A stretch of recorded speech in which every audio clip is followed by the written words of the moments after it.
Salut à tous, j'espère que vous allez bien. Alors aujourd'hui on se retrouve pour une nouvelle sélection d'accessoires. Alors je vous rappelle que cette vidéo n'est pas sponsorisée, ce qui permet d'avoir un avis 100% objectif sur les produits. Alors on va commencer avec la marque Rhino Shield que vous connaissez bien si vous regardez des vidéos sur YouTube puisqu'elle sponsorise en fait beaucoup de youtubeurs. Du coup c'est un petit peu difficile d'avoir un avis objectif sur ces produits.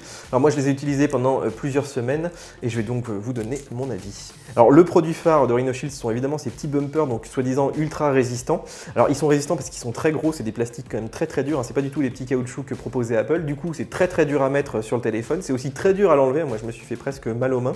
Les boutons sont aussi un petit peu cachés, là le bouton silencieux est dur à actionner. J'ai certains docks sur lesquels on n'arrive pas à mettre le téléphone, donc ça c'est quand même un petit peu embêtant. A l'inverse, c'est vrai que ça a l'air quand même beaucoup plus résistant. Alors moi je ne l'ai pas acheté du 4e étage, j'ai pas roulé dessus avec la voiture comme le font certains youtubeurs. D'ailleurs on s'aperçoit qu'il faut vraiment pas faire ça, l'électronique, les écrans, c'est vraiment pas fait pour être jeté de si haut, c'est pas fait pour endurer des chocs comme ça. Mais c'est vrai que si vous avez une utilisation par exemple sur des chantiers, si vous avez vraiment du mal à tenir votre téléphone dans les mains et qui tombe tout le temps sur le béton, ça peut être des coques qui sont quand même assez intéressantes, d'autant qu'elles sont pas très chères, hein. Elles sont vendues donc à peu près une trentaine d'euros, ce qui est relativement raisonnable. Alors si le bumper vous suffit pas, vous pouvez rajouter ces petites coques, donc il y a différents designs comme ici en noir ou en transparent, mais il y a plein d'autres références sur le site. Il y a aussi des petites protections qui viennent de se placer donc sur l'écran, qui fonctionnent donc évidemment avec le tactile, ce qui fait quand même un appareil assez gros mais assez robuste, hein. C'est vrai que si vous partez en randonnée, si vous allez faire je sais pas de l'escalade, effectivement vous avez bien protégé votre iPhone. Moi je trouve que ça peut être aussi très utile si vous faites du vélo et que le téléphone par exemple vole pendant une chute. Donc voilà, il est bien équipé. Après c'est vrai qu'au quotidien, une fois qu'on a mis absolument tout ça, ça fait quand même assez gros dans la poche. Bon, alors une fois que votre iPhone est bien gros, bien équipé, vous pouvez lui rajouter donc des petites lentilles que propose aussi Rhino Shield. Alors ça j'ai trouvé le système assez intéressant puisqu'en fait il vient se visser ici juste devant l'objectif et ça permet donc d'avoir par exemple un grand angle, d'avoir un macro et même ici avec cette petite lentille donc qui est vendue une trentaine d'euros, vous avez du 2 en 1, c'est-à-dire qu'il suffit de dévisser comme ça pour passer du grand angle au macro. Donc voilà, si vous faites de la randonnée, que vous faites beaucoup de photos par exemple de macro ou de paysages, ça peut être hyper utile.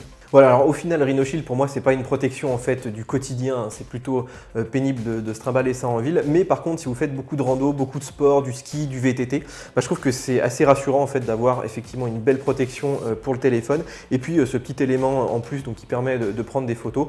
Voilà, si vous faites beaucoup de randonnées, beaucoup de balades ou par exemple du vélo, ça peut être quand même assez utile. Alors on continue avec les coques de protection mais cette fois avec un modèle français donc de nos rêves. Alors je sais pas si vous vous rappelez de la petite coque folio d'Apple pour iPhone 10 qu'on avait testé en vidéo, moi que j'avais pas beaucoup aimé, notamment parce qu'il fallait voilà, la laisser ouverte comme ça pour téléphoner. Alors qu'ici on a 3 petits trous, ça c'est vraiment bien vu, donc on peut téléphoner comme ceci.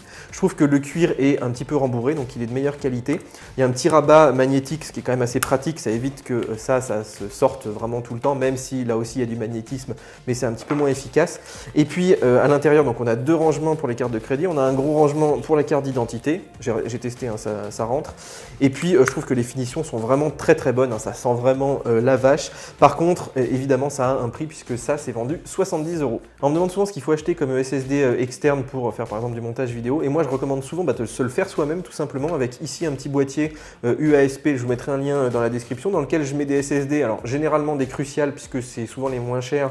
Ici, ils viennent de sortir d'ailleurs donc le MX500 qui utilise donc de la 3D NAND TLC. En fait, c'est une mémoire qui a beaucoup de capacité et inversement qui coûte pas très cher à produire, ce qui permet d'avoir 500 Go pour 130 euros, 1 Tera pour 249 euros ou 2 Tera pour 459 euros. En plus, c'est garanti 5 ans. Donc ici, ça se branche en USB 3, en USB-C si vous avez le câble adapté. Et puis les débits, donc on a testé, on est à un peu plus de 400 mégaoctets secondes, donc ce qui est vraiment largement suffisant pour faire de la vidéo. Alors on poursuit dans le stockage, je voulais vous présenter donc ce petit produit de Western Digital qui s'appelle le My Passport Wireless SSD, donc qui est un SSD mais autonome, c'est presque un petit ordinateur, donc qui permet de se connecter au Wi-Fi à plein d'appareils. Alors vous voyez qu'il est entouré d'une coque assez robuste, hein, c'est ici en caoutchouc, donc c'est assez agréable, on peut vraiment le transporter partout, il n'est pas trop lourd et surtout il propose plein de fonctionnalités. Alors à l'intérieur on a un SSD donc de 512 Go ou de 1 Tera suivant ce que vous avez choisi. Il faut savoir aussi qu'il y a une petite batterie, ce qui permet de brancher ici sur le port USB par exemple un iPhone pour recharger son iPhone, donc c'est assez pratique si vous partez en balade. Et puis sur le côté on a un lecteur SD, donc ce qui permet de décharger simplement en appuyant ici sur le petit bouton votre carte SD de l'appareil photo, par exemple si vous avez fait des vidéos et que vous avez vraiment besoin d'espace ou de faire une copie simplement. Alors moi j'ai juste trouvé que c'était quand même relativement lent comme lecteur, hein. C'est bizarre parce qu'il y a un SSD derrière, mais pour décharger mes vidéos ça a mis plusieurs heures. Donc voilà, je vois ça plutôt comme un produit pour faire des copies le soir que vraiment en cours de journée, à moins d'avoir fait juste quelques petits clichés.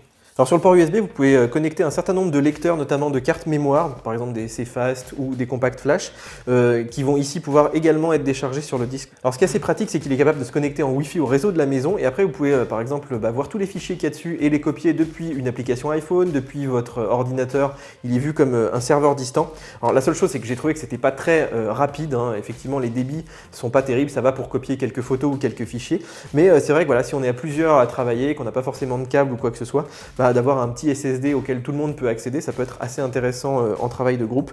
Évidemment, on peut le brancher donc en USB sur Mac ou sur PC, donc on aura un débit cette fois beaucoup plus proche des SSD. Là, on pourra vraiment se copier des vidéos. Donc voilà, vous avez vraiment l'accès mobile souple mais un peu lent, ou l'accès filaire plus rapide. Bon, alors à l'arrivée, j'ai trouvé que c'est un produit qui est quand même assez intéressant, assez complet et pas trop cher, puisqu'il est vendu entre 350 et 600 € en fonction des capacités.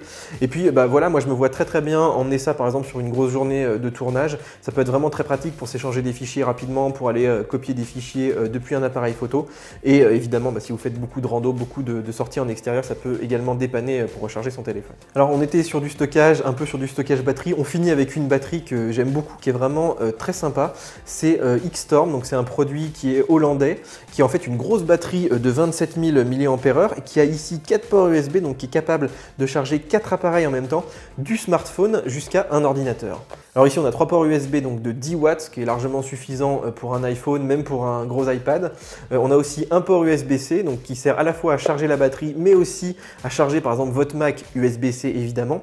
Alors il délivre 45 watts, ce qui peut être suffisant quand même pour un 15 pouces, mais évidemment c'est plutôt de l'appoint, c'est-à-dire pour prolonger en fait l'autonomie de sa batterie, plus que pour vraiment le tenir en usage par exemple intensif. Mais si vous êtes dans l'avion, si vous êtes dans le train, voilà, au lieu de durer 2-3 heures, la machine va durer plutôt 5-6 heures, donc ça c'est quand même assez agréable. Alors ce qui est intelligent, c'est d'avoir permis de ranger des câbles en fait sur les côtés, donc on peut en ranger un de chaque côté, puis c'est magnétique. Vous voyez que c'est des beaux petits câbles bien tressés.